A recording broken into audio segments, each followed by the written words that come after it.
So obviously one of the big news story is today that the Equality and Human Rights Commission report on the Labour anti-Semitism, report has been released today. Again, at the moment, we haven't seen the full report. At the moment, I am literally watching the live stuff come in. There has just been a Labour press conference. We've had Keir Starmer essentially commit to following the recommendations produced by the Commission. So they've got up until December the 10th to produce an action plan, essentially. I have pretty much full confidence Labour will do that. There's no reason why they wouldn't do that. Like I say, it is enforceable by law, so they're pretty much going to get onto that. Corbyn has come out and said that he agrees with a lot of the report's findings, but doesn't agree completely with it. I'm sure we'll get more into that. There's also been calls also whether to see Corbyn will be removed. Now, however, I do not think Corbyn will be removed because I think that will open a far, far bigger kettle of fish than really, Starmer would like to do, especially at the moment when he has been doing such a good job in bringing forward more the Labour Party movement and how it's been good put forward. But I keep on saying the same thing over and over again. We want to see what policies Starmer is going to do. Again, we'll have to wait and see. However, I do have some hope because he did say that the 2017 manifesto was a good place to start. So again, we'll have to see, but that's a different conversation entirely. So this is, at the moment of me doing this, is the most up-to-date article that has been over this. So there might be one released later that you may read or you may see. So just to let you know, this is the most up-to-date one that I currently have. So the Labour Party has been found to be responsible for unlawful acts of harassment and discrimination over anti-Semitism in the party, following an investigation by the Equality and Human Rights Commission, or the EHRC. In the long-awaited report, the Commission said that there were serious failings in the Labour Party leadership in addressing anti-Semitism and the inadequate process for handling the anti-Semitism complaints. It said that under the leadership of Jeremy Corbyn, and was responsible for 3 breaches of the Equality Act, connected to harassment, political interference in anti-Semitism complaints, and inadequate training for those handling the complaints. The inquiry found that anti-Semitic comments by Ken Livingstone, the former London mayor, and Pam Bromley, a councillor in Rochdale, Lancashire, amounted to harassment of Jewish members under the law, and that was only just the tip of the iceberg of such behaviour. The Commission also uncovered what it was said was inappropriate interference in the complaints process over anti-Semitism by staff of Corbyn's office, with 23 instances found, including staff exerting influence on decision on areas such as member suspensions or whether to investigate claims. Some of these decisions were made because of the likely press interest rather than any formal criteria, it said. While there was a wider culture of political interference in certain complaints, the report also said that this occurred more often in anti-Semitism cases and was thus found to be discriminatory and unlawful. In response, 3 of the UK's main Jewish organisations, the Board of Deputies of British Jews, the Jewish Leadership Council and the Community Security Trust, said in a joint statement that the Commission's findings were a damning verdict on what Labour did to Jews under Jeremy Corbyn and his allies. Citing examples of poor practice in dealing with complaints about anti-Semitism, the Commission said that an email inbox was largely left unmonitored for a number of years and no action taken on the majority of complaints forwarded to it. Of 70 files reviewed by the inquiry, 62 had no records missing. The inquiry found that this element of indirect discrimination against Jewish members, the lack of proper complaints and disciplinary procedures lasted until August of 2020, 4 months into Keir Starmer's tenure, but were now being addressed.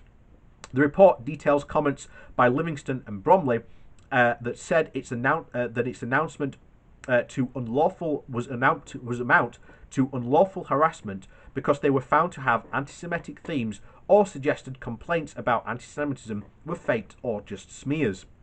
It notes that Bromley made repeated Facebook posts that were anti-Semitic themes, for example defending references to the Rothschilds banking group and the complaint about a fog of fate accusations of anti-Semitism and calling herself a victim of a witch hunt. Complaints were made about her in the May of 2017, but Bromley was only suspended from the party in April 2018, a day after the article in the Times about her comments. On Livingston and Bromley, the report says, as these people were acting as agents of the Labour Party was legally responsible for their conduct.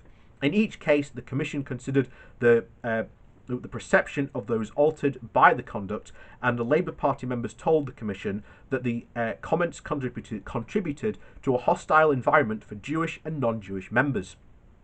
The Commission said that these two cases were only the tip of the iceberg, with 18 other influencers where there was not enough evidence for legal consultation or the party was responsible for the conduct, covering councillors, candidates and constituency party officials. It said that there were many more files showing evidence of anti-Semitic conduct by members who did not have a party role, meaning that Labour could not be deemed responsible for them. It makes 11 recommendations, including an independent complaints process and clear rules and an acknowledgement of prior political interference and proper training for those involved in handling the complaints. The joint statements from the three Jewish groups said that the report proves why British Jews were so distressed, and it disgraces those who attacked us for speaking out against anti-Jewish racism. The Jewish Labour movement, which was among the groups that referred the party to the Commission, said blame for what happened lies firmly with those who held positions of leadership, those who possessed both power and influence to prevent the growth of anti-Jewish racism. It said that anti-Semitism in the Labour Party had serious consequences for many people, causing real emotional pain and despair to those who had given their lives to the Labour Party. As the Commission points out, it undermines confidence in our politics and the fabric of our democracy. It will now be for the Labour Party to set out how they intend to eradicate the anti-Jewish racism from our party, and this will in part be achieved by implementing the legally binding actions set out by the Commission's report in full without delay. Gelden Falter, the chief executive of the Campaign Against Anti-Semitism, said the Commission's report utterly vindicates Britain's Jews who are accused of lying and exaggerating and as acting as agents of another country, or even using their religion to smear the Labour Party. Caroline Walters, the interim chair of the Commission, said the Labour Party made a commitment to zero tolerance for anti-Semitism. Our investigation has highlighted multiple areas while its approach to leadership to tackling anti-Semitism was insufficient, and this is inexcusable and appears to be the result of a lack of willingness to tackle anti-Semitism rather than an inability to do so. The review was launched in 2019 after party whistleblowers alleged that Labour was institutionally anti-Semitic in its handling of complaints within the local party structures.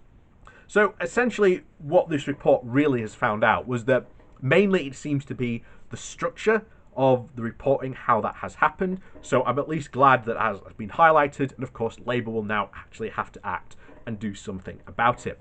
And as always, any anti-Semitism, regardless of what was said, needs to be tackled in a serious way, especially in a political party, because that can have, as it was said there, a serious impact on democracy and especially impact on real people's lives. And as been pointed out by certain Jewish groups there mentioned in the report, that they felt really distressed by what was going on and the fact that nothing was seen to be done. But we now have had the report, there is now movement on this, and finally we can put this to bed. But as I often said to most people, this really was nothing more than, a smoking gun. And it's not to try and diminish the seriousness of the report, what it found, but this really doesn't, go into like details and say, look at all these, horrific, anti-Semites. There was only really a very small number of cases where you had elements of the media, especially the right-wing media, claiming that there was far, far more going on than there really was.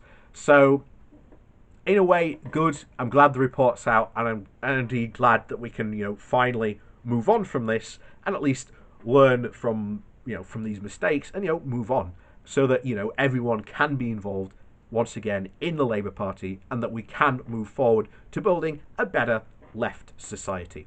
So, with that said, thanks for watching. Please do hit that like and share button. Also down below there are links to my Patreon page as well as a one-off donation page. If you'd like to support me that way. Also, thank you very much to the people that do so. Your support is very, very much appreciated. So with that, thanks for watching, and we'll see you all next time.